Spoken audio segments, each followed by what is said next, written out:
Some photos look harmless until you learn the truth they're hiding. Tonight, I'll show you the pictures that became evidence of murder, disappearance, and death.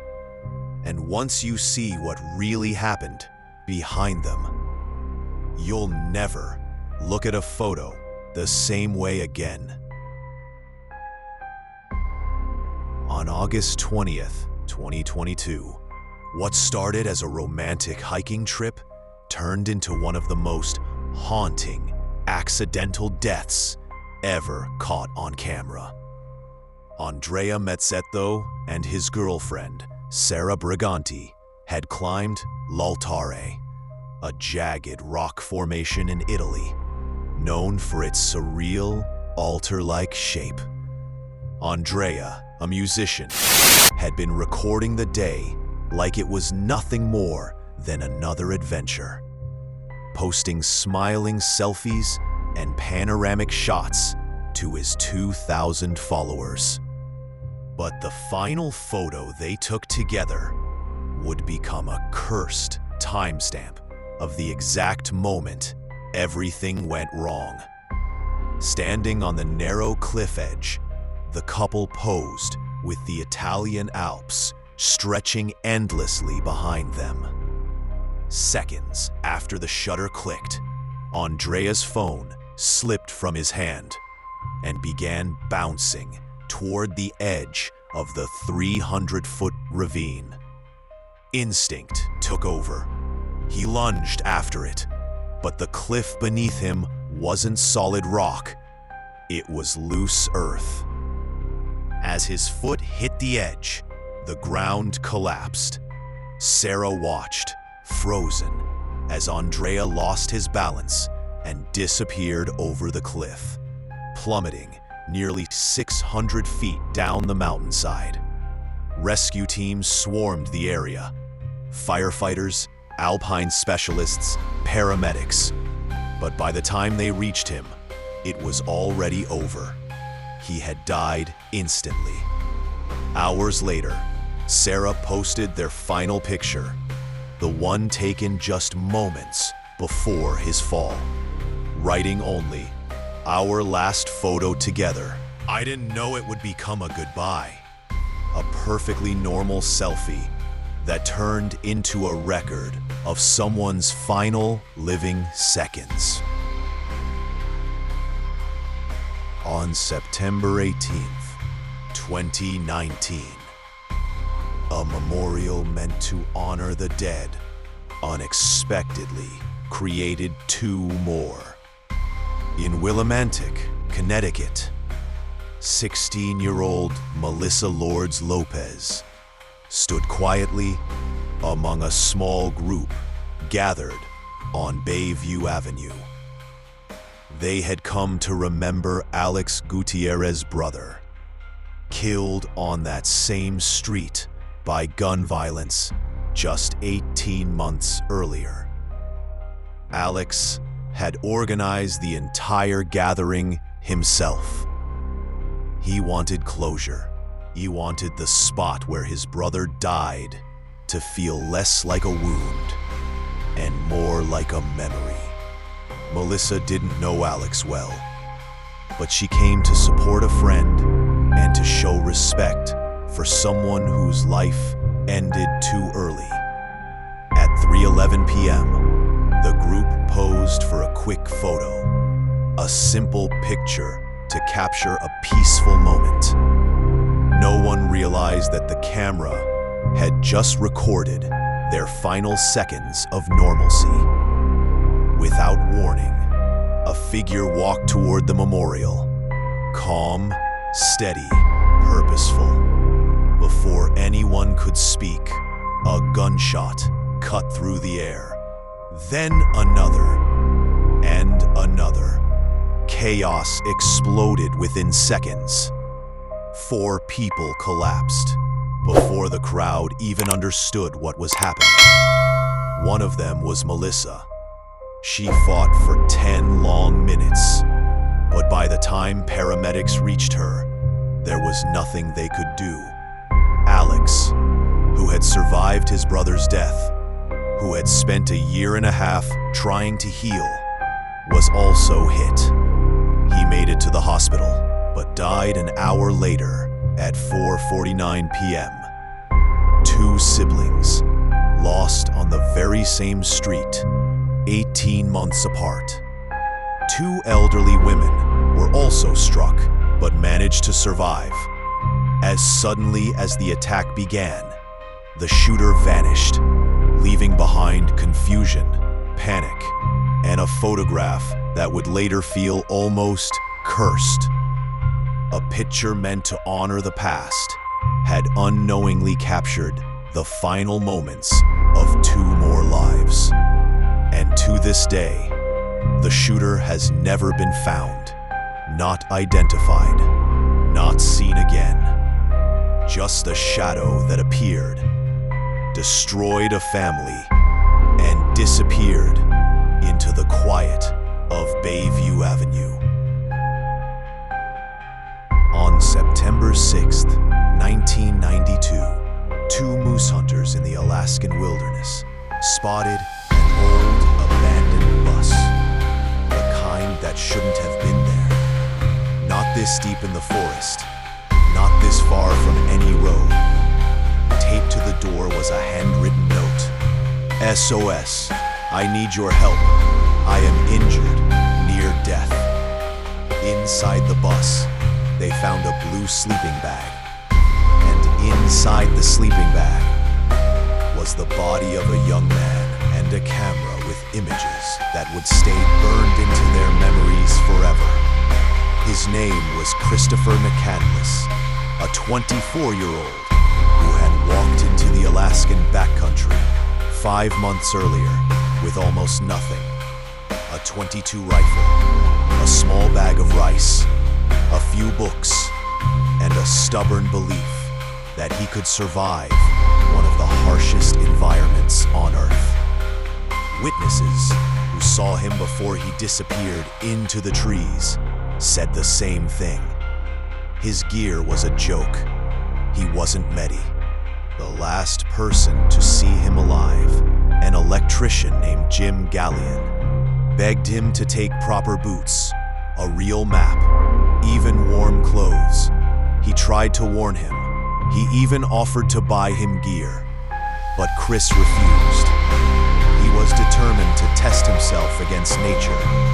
Pure, untouched, unforgiving. Deep in the wilderness, he found Bus 142, a rusting metal shell left decades earlier as a shelter for hunters. That bus became his world, his home, his refuge, and eventually his grave. For the first 2 months, things went surprisingly well. He hunted squirrels, porcupines, birds. He wrote cheerful diary entries. He explored. He survived. But then came the mistake that changed everything.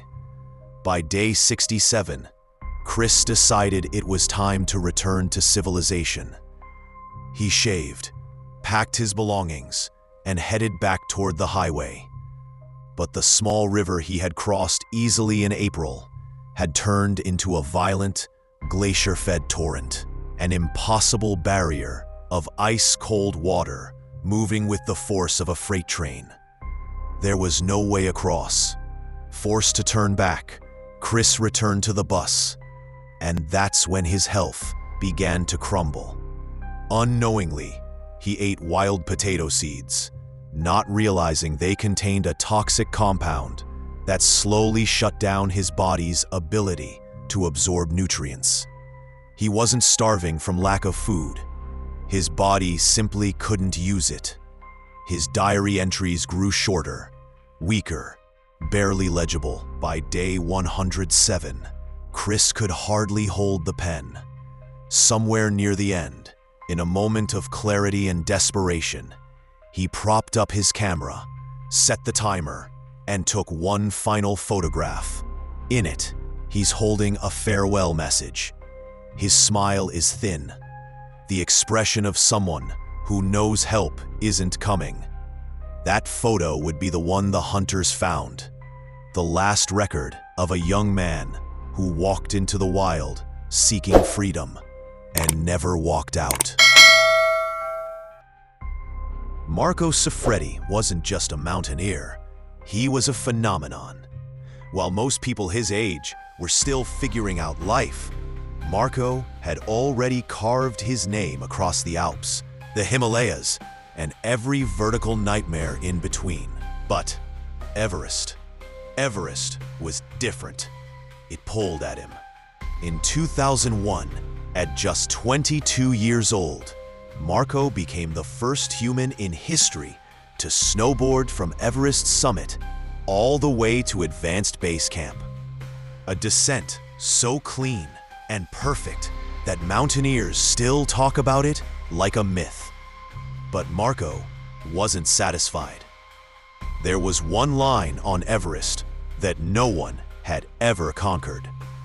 The Hornbein Couloir, a chute so steep, narrow, and deadly that most climbers wouldn't even look at it too long.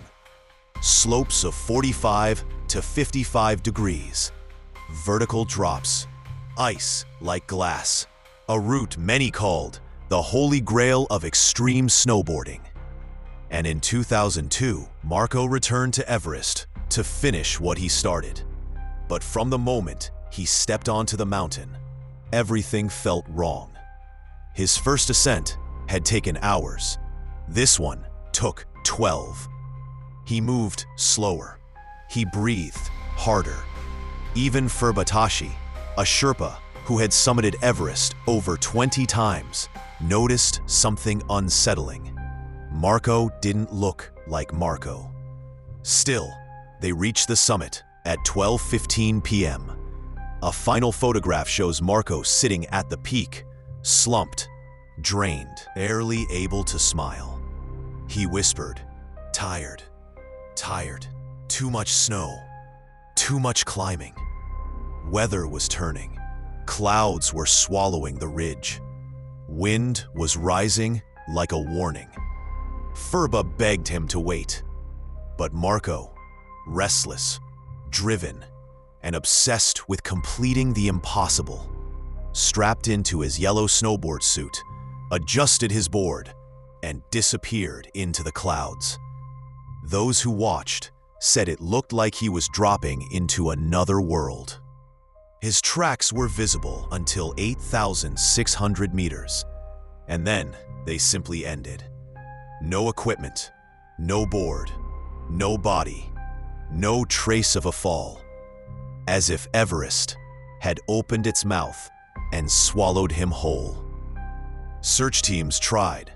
Helicopters scanned the couloir. Climbers traced every line of snow and ice.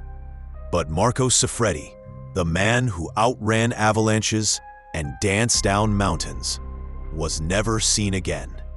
And now, 22 years later, his body still lies somewhere on Everest, buried, hidden, or frozen in a place only the mountain knows. Marco didn't just vanish. He became one of Everest's most enduring secrets, a legend claimed by the only peak big enough to match him.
John Allen Chau had been preparing for this moment for years. a 26-year-old American missionary, convinced he had a divine mission to bring Christianity to one of the most isolated and most dangerous tribes on Earth, North Sentinel Island, a place untouched by modern civilization and protected by an indigenous tribe known for killing anyone who steps ashore. In November 2018, Chow paid a group of fishermen 25,000 rupees to illegally take him near the island. Even they refused to go close. They knew exactly what the Sentinelese were capable of. So they dropped him a safe distance away and watched as he paddled his small kayak into the unknown. But the tribe saw him instantly. Arrows were raised. Voices echoed from the tree line. Chow panicked and retreated, barely escaping alive. That night, he wrote in his journal that he was disappointed the tribe didn't accept him. But he believed God wanted him to try again.